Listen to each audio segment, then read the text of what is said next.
बिस्मिल्लाहिर्रहमानिर्रहीम।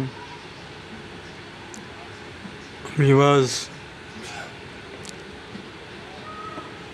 अज भी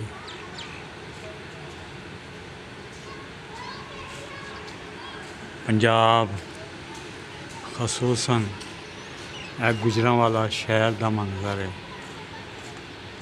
घने स्याह बदलों च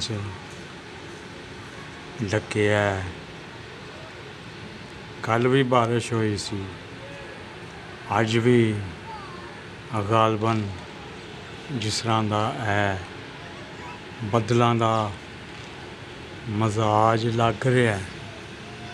मेरा ख्याल अज भी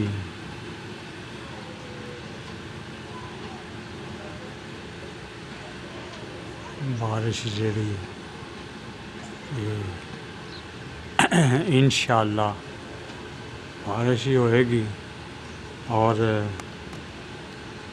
इहदे विच सफाई सुथराई का निज़ाम जिहड़ा वे वो इंतहाई गलत है। जिहड़े मैं इलाके च खलोता इत्थे वेखो तुसीं गंदगी के ढेर ने, जगह जगह ते गंदगी के ढेर ने और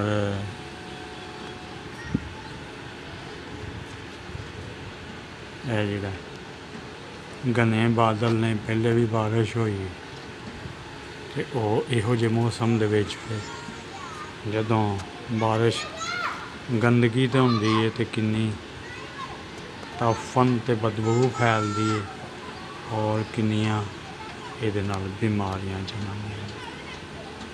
अल्लाह ताला साडे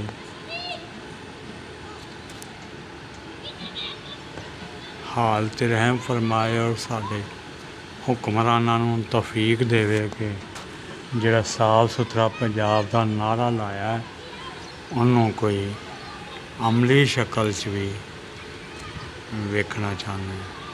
खुदा हाफिज़।